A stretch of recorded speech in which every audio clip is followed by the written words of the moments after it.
पुरुषा में प्रथमा थोड़ी लाए हैं, पुरुष से प्रथमा लाए हैं। और बाद में जो आधिक्य अर्थ है तो वाक्य गम्य है वो काल। पुरुष शब्द से प्रथमा लाते समय वो संबंध था ही नहीं, ऐसे महाभाष्य में उत्तर दिया है। प्रथमा लाते समय तो प्रातिपदिकार्थ मात्र था, और बाद में जब दूसरे शब्द के साथ संबंध हुआ, राज्य के साथ जब संबंध किया, तब जो है उस प्रातिपदिकार्थ के अंदर आधिक्य अर्थ आया है।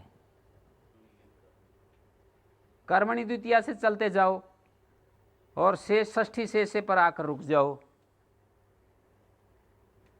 कर्मणि द्वितीया से चलकर षष्ठी से पहले पहले आएंगे तो यहाँ तक पहुँचेंगे ना,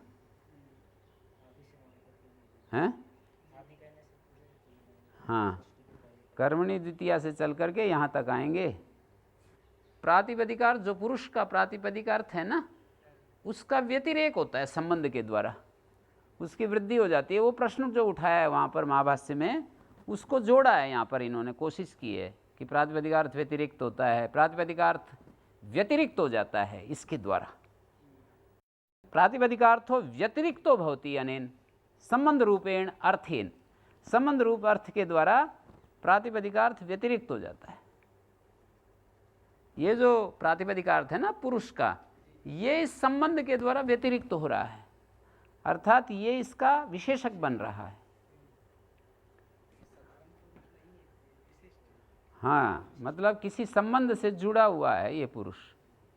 केवल पुरुषा गच्छति या पुरुषो अस्ति ऐसे बोलेंगे ना, तो वहाँ प्रातिपदिकार्थ मात्र है, पर राज्य पुरुषा बोलेंगे तो संबंध से युक्त पुरुष है। पुरुष से षष्ठी भी हो जाएगी। राज्य पुरुष से गृहम, तो उस समय वो तो ऐसा कहा ना, वो तो कहा कि द्विष्ठोपि असौ परार्थत्वात् गुणेषु व्यतिरिच्यते तत्राभिधीयमानासौ युज्यते। उसका कारण तो यह है कि वो संबंध दोनों में है, लेकिन वो परार्थ होने के कारण, विशेष्य के लिए होने के कारण गुण में ही इससे षष्ठी आती है। तत्र अभिधीयमाना सन प्रधाने भी उपयुज्यते, प्रधान में भी उसका उपयोग हो गया है, समझ लीजिए उस संबंध रूप अर्थ का।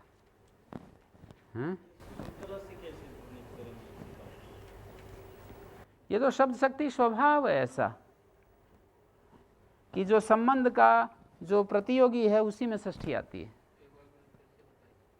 ये जो संबंध रूप अर्थ है द्विष्ट है, द्विष्ट का मतलब दो में स्थित है, पर परार्थ होने से, परार्थ का मतलब विशेष्य के लिए होने से, दूसरे के लिए होने से, संबंध दूसरे के लिए है। गुणेषु व्यतिरिच्यते, गुण में ही इसका परिसमाप्ति होती है। संबंध रूप अर्थ की परिसमाप्ति गुणेषु व्यतिरिच्यते, गुणों में ही। ये जो गुण है, गुण का मतलब विशेषण, विशेषण में ही इसकी परिसमाप्ति होती है। हाँ, उसमें समाप्त होता हुआ तत्र अभिधीयमाना सन, उसी में अभिहित होता हुआ, प्रधाने भी उपयुज्यते, प्रधान में भी उसका उपयोग हो जाता है। संबंध का उपयोग प्रधान में भी हो जाता है। शब्द शक्ति ऐसी है, शब्द शक्ति ऐसी है कि गुण में ही षष्ठी होती है, प्रधान में षष्ठी नहीं होती। पर जब किसी और को राज्य पुरुष से गृहम, हम गृह की अपेक्षा से देखेंगे तो फिर ये वो हो जाएगा। हाँ, नहीं, पहले इन दोनों में देखेंगे तो इनकी दृष्टि से तो ये गौण है, ये प्रधान है। फिर गृह की दृष्टि देखेंगे तो गृह की दृष्टि से पुरुष गौण हो जाएगा और गृह प्रधान हो जाएगा। राज्य पुरुषस्य गृहस्य प्रथमे प्रकोष्ठे, फिर प्रथम प्रकोष्ठ की दृष्टि से गृह जो है अप्रधान हो जाएगा। आगे आगे बोलते जाएंगे वो अप्रधान होता जाएगा, अगला प्रधान होता जाएगा। यहाँ तो पहले ही होगी, पुरुष के कारण हुई है ये। फिर पुरुषस्य गृहम, उसमें गृह कारण हुई। पशोपाद पितुपुत्र, पशोपाद अवयव षष्ठी संबंध है, जन्य जनक संबंध है, पितुपुत्र हैं।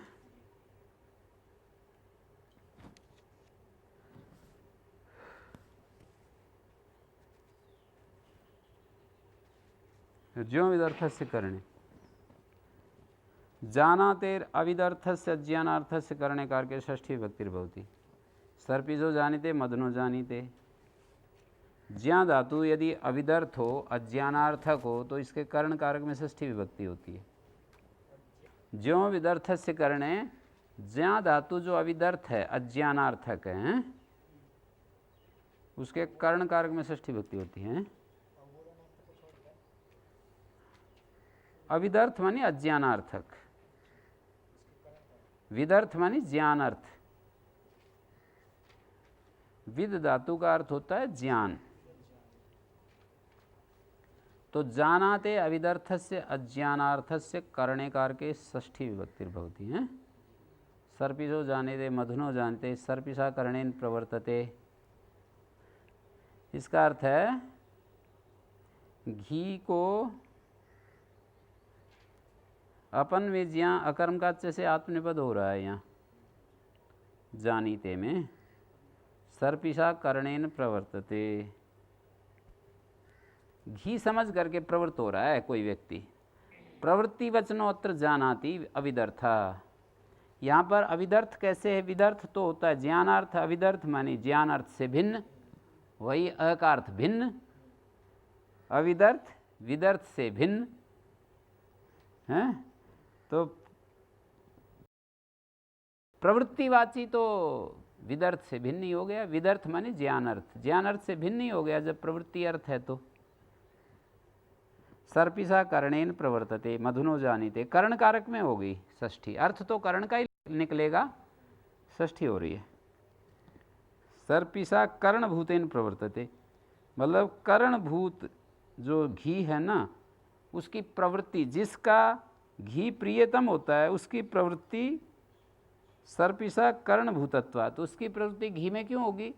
जिसको घी पसंद है ना, उसकी प्रवृत्ति सर्पी के कर्णभूत होने से ही तो होती है। भाई प्रवृत्ति में कर्ण बन गया घी, प्रवृत्त हो रहा है भोजन आदि करने में। ज्ञानम तो अत्रापि अस्ति, ज्ञानम के तो नहीं, ज्ञान अर्थ थोड़ी लिया है। जानी वो तो ठीक है, वो कुछ भी हुआ हो, पर ये अर्थ नहीं है कि जानता है। शब्द क्या कह रहा है? शब्द ये नहीं कह रहा है कि जानता है, शब्द ये कह रहा है प्रवृत्त होता है। भोजन करने के लिए घी के कारण सर्पिषा जानीते, सर्पिषा करणेन प्रवर्तते, भोजनाय, भोजन करनाय। प्रवृत्ति वचनों जानाति अर्थ अथवा मिथ्या ज्ञान वचना, या फिर यहाँ पर जो ज्ञान धातु है मिथ्या ज्ञानवाची है, सही ज्ञानवाची नहीं है।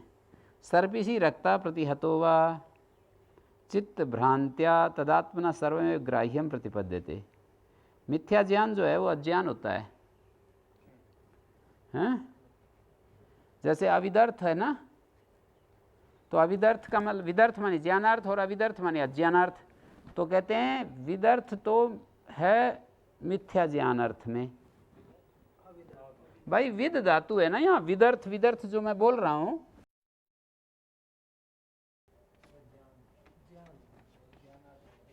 विद धातु का अर्थ क्या है? ज्ञान अर्थ है। लेकिन यहां पर इस प्रयोग में विद धातु का अर्थ है मिथ्या ज्ञान, सही ज्ञान नहीं, मिथ्या ज्ञान। और मिथ्या ज्ञान जो होगा वो अज्ञान ही होगा। ये लिखा है मिथ्या ज्ञानम अज्ञानम है।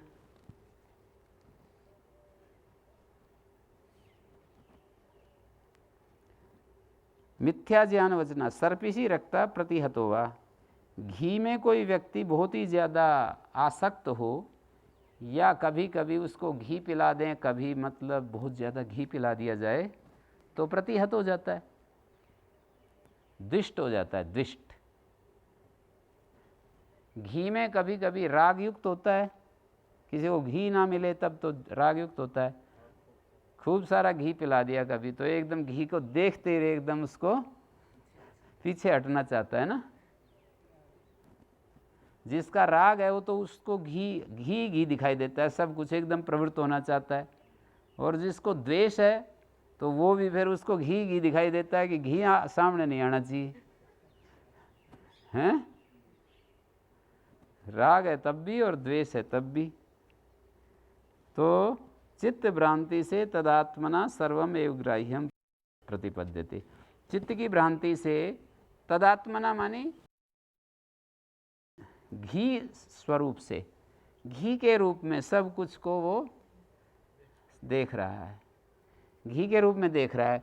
जो उसमें द्वेष युक्त है वो भी उसको घी घी दिखाई दे रहा है, जैसे राग युक्त है उसको भी। जैसे कोई व्यक्ति किसी व्यक्ति से द्वेष कर रहा हो ना, तो रात दिन फिर वही वो दिखाई देता है,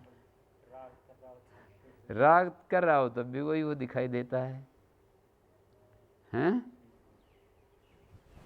तो दोनों अवस्थाओं में उसकी ये स्थिति हो रही है। प्रतिघात जो है द्वेष का हेतु है और द्वेष मिथ्या ज्ञान का हेतु है। कई कारण से घृणा होती है ना, ज़्यादा पी लें घी घी तब भी होती है, और ऐसा प्रसंग में भी होती है। ततः आरभ्य सर्पी द्वेष्टि, तब से लेकर के जब वो उस दिन वो घटना हुई ना, उसके बाद जो है सर्पी से वो द्वेष करने लगा। और द्विषतश्च, और द्वेष करते हुए अतस्मिन अपि तज्ज्ञानम उत्पद्यते, वो चीज़ नहीं है उसमें भी उसको वो ज्ञान पैदा हो गया। घी घी तो नहीं है इसमें। अतस्मिन अपि तज्ज्ञानम उत्पद्यते यदि सर्वमेव ग्राह्यम तदात्मना सर्पी स्वभावता प्रतिपद्यते एवं सति अविदर्थत्व नोपद्यते। कहते हैं सब कुछ ही घी के रूप में उसको दिखाई दे रहा है, तो कह रहे हैं ये मिथ्या ज्ञान की स्थिति है। ज्ञान कार्य अकरणात् हैं, अविप्लुत विषय परिच्छेदो ही ज्ञान कार्यम तच्च मिथ्या ज्ञानेन न क्रियते। पद्मंजरी में जो लिखा है वो मैं पढ़ रहा था। राग भी मिथ्या ज्ञान का हेतु है और द्वेष भी है। इन्होंने एक वो द्रौपदी का उदाहरण दिया है कि कीचक जो था द्रौपदी में आसक्त हुआ एकांत में भीमसेन को पकड़ लिया और वो ऐसे बोलने लगा, अहो उत्तमांगनाम ईदृशी सुस्पर्शता। उत्तमांगना वो अंगना स्त्री को कहते हैं। उत्तमांगनाम ईदृशी सुस्पर्शता, कैसा मतलब सुस्पर्श प्रतीत हो रहा है, हैं? तो ये तो है मिथ्या ज्ञान का हेतु राग, कि भीम भी उसको द्रौपदी दिखाई देने लगा। और जो है ये दूसरा उदाहरण इन्होंने दिया, प्रतिघातो द्वेषस्य हेतु, द्वेषस्य मिथ्या ज्ञानस्य हेतु। द्वेष जो है मिथ्या ज्ञान का हेतु है। जो परिहासशील कोई था ना, मजाकिया स्वभाव, हैं? कहीं होते हैं ऐसे मजाकिया स्वभाव। केंचित पूयादिकम अशुचि द्रव्यम निर्दिश्य उक्ता, अशुचि द्रव्य दिखा करके बोला सर्पिरेतत् पिब स तत्र प्रतिहता, तो उससे जो है उसको घृणा हो गई, द्वेष हो गया। ततः आरभ्य सर्पिर द्वेष्टि, ये रह छूट गया है। तब से लेकर सर्पी से सर्पिर द्वेष्टि होना चाहिए। सर्पी द्वेष्टि नहीं, सर्पिर द्वेष्टि है। द्विस्तश्च तस्मिन् अपि तज्ज्ञानम उत्पद्यते, और द्वेष करते हुए को उस अतस्मिन् अपि, उसमें वो चीज़ नहीं है तो भी उसमें घी रूप ज्ञान उत्पन्न हो रहा है। ऐसे घी में वो चीज़ नहीं है फिर भी उसमें वो उस द्रव्य का ज्ञान कर रहा है। नहीं, अतस्मिन् अपि मतलब घी के रूप में नहीं है वो चीज़। अतस्मिन् घृतेपि, घृतात्मना सर्व कुछ देख रहा है, तो घृत रूप कोई चीज़ सामने नहीं है, कुछ और रूप है, तो भी उसको घी घी दिखाई दे रहा है। अतस्मिन् का मतलब है अघृत स्वरूपे अपि तज्ज्ञानम उत्पद्यते। यदि सर्वमेव ग्राह्यम, आगे कहते हैं तदात्मना सर्पी स्वभावतया प्रतिपद्यते। तदात्मना माने सर्पी स्वभावतया, तो ये मिला करके लिखना चाहिए। सर्पी ही स्वभावतया प्रतिपद्यते, सर्पी स्वभावता से प्रतिपन्न हो रहा है, प्राप्त हो रहा है। यदि सर्वमेव ग्राह्यम एवं सति अविदर्थत्व नोपद्यते, ऐसा करोगे तो इसको अविदर्थत्व कैसे करेंगे? ये तो सर्पी सर्पी जान रहा है। बोले ठीक है सर्पी तो जान रहा है, पर असर्पी को सर्पी जान रहा है ना, तो यही तो मिथ्या ज्ञान है। ज्ञान कार्य अकरणात्, ज्ञान का कार्य न करने से। आगे एक बड़ी अच्छी बात लिखी है, साधना के लिए भी काम आ सकती है यदि आप लेना चाहो तो। ज्ञान कार्य अकरणात्, तो आगे कहते हैं अविप्लुत विषय परिच्छेदो ही ज्ञान कार्यम। ज्ञान कार्य क्या होता है? अविप्लुत विषय का परिच्छेद, ये ज्ञान कार्य है। तच्च मिथ्या ज्ञान न क्रियते, मिथ्या ज्ञान के द्वारा तो वो नहीं होता। अविप्लुत का मतलब है विप्लव रहित विषय का जो परिच्छेद, कभी भी हमारे को उसमें विप्लव ना हो। हमारा जैसे हम शराब को शराब ही समझते हैं, कभी भी ये नहीं कि शराब को दुख ही समझते हैं। शराब ज्ञान का कार्य है कि जो दुखदायी चीज़ है उसको दुखदायी ही समझाना, और जो सुखदायी है उसको सुखदायी ही समझाना, पर वो विप्लव रहित हो। अविप्लुत विषय परिच्छेद, अविप्लुत विप्लुत रहित विषय का जो परिच्छेद है, उसका जो बांधना, परिच्छेद माने उसको जो बांधना है, ये ज्ञान का कार्य है।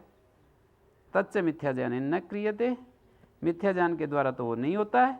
अस्मिन् पक्षे उदकादि कर्मणा सकर्मकत्वात् अकर्मकाच्च आत्मनेपद अनुपत्ते परस्मैपदम उदाहरणं मन्यते।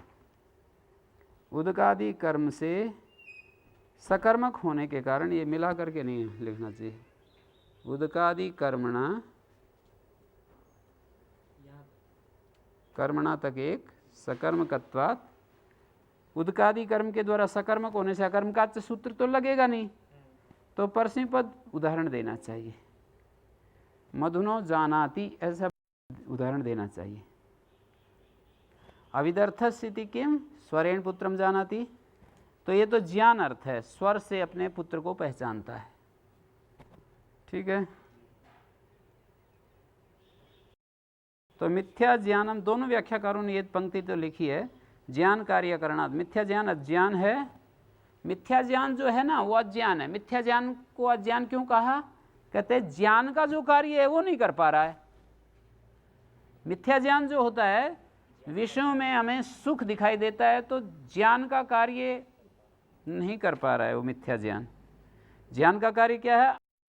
अविपरीत विषय परिच्छेदो ही ज्ञान कार्यम। न्यास में दिया अविपरीत विषय का जो परिच्छेद है ये ज्ञान का कार्य है, माने यथार्थ विषय का परिच्छेद।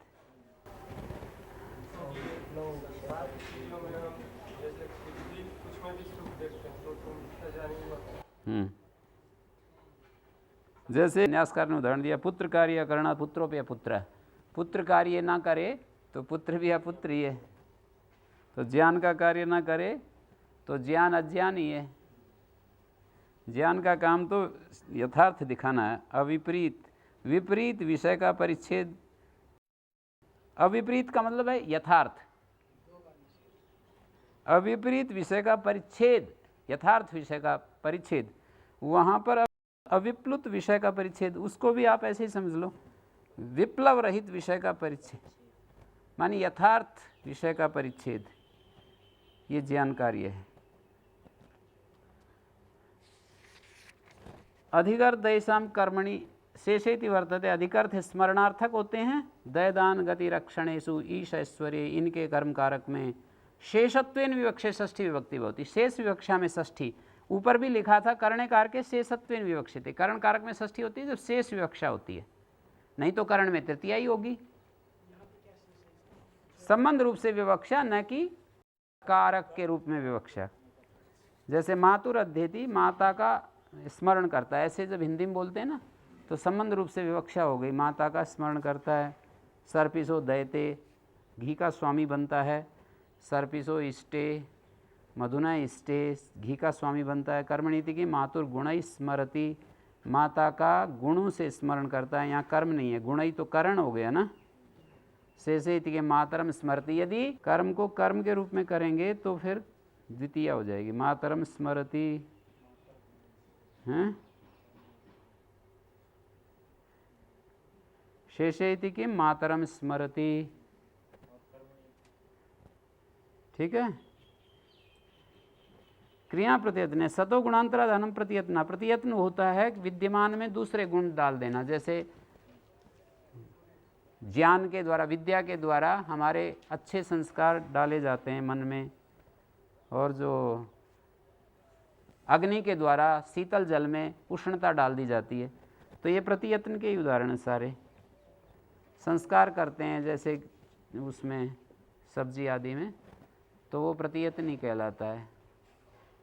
करोते कर्मणि कारके, क्री धातु के कर्म कारक में शेषत्व विवक्षा में प्रतियत्न गम्यमान हो तो षष्ठी विभक्ति होती है। एधोदकस्य उपस्कुरुते, शस्त्रपत्रस्य उपस्कुरुते हैं। यहाँ पर एधोदकस्य में पदमंजरी में जो है एकवद भाव किया है, अर्थात एध और उदक को दोनों को समाहार द्वंद्व समास माना है।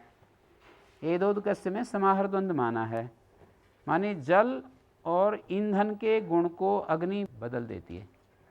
अग्नि में जब ईंधन पड़ता है तो वो अलग रूप हो जाता है ना, ईंधन चमकने लगता है, जल भी गर्म हो जाता है।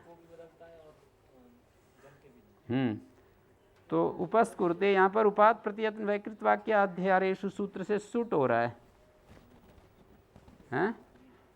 यहाँ पर उपात प्रतियत्न छठे अध्याय के पहले पाद का सूत्र है, शुटकात पूर्वा। और गंधनावक्षेपण सेवन साहसिक के प्रतियत्न प्रकथनोपयोगी क्रिया, प्रतियत्न अर्थ में आत्मपद होता है, हैं? तो एधोदकस्य उपस्कुरुते। दूसरे उदाहरण का कुछ शस्त्र पत्र से उपस्कुरुते, शस्त्र का जो पत्र है उसको बदल रहा है कोई जो, जैसे कोई शस्त्र होता है ना जो कोई मारने का, और उसके ऊपर जो पंख लगे हुए हों, शस्त्र का जो पत्र है उसके गुण को बदल रहा है कोई मशीन, कोई यंत्र, कोई जो उस पर पहनाते हैं ना सांड के ऊपर। तो यही है मतलब, शस्त्र के पत्र को षष्ठी हो रही है इसमें। यदि ये सूत्र नहीं होता तो कर्म कारक में द्वितीय होती, शस्त्र पत्रम उपस्कुरुते बनता और एधोदकम उपस्कुरुते बनता।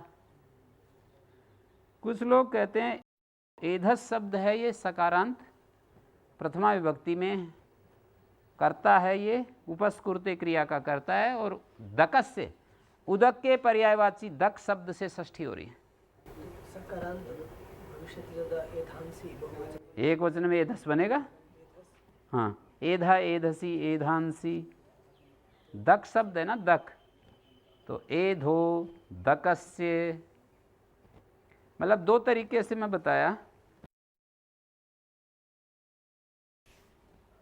एक तो एध, एधसी,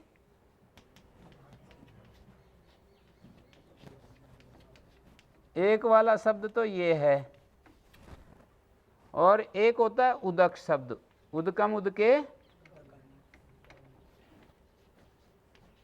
उदके उदकानी, एक दकम दके। तो ये दक शब्द और उदक एक अर्थ में है।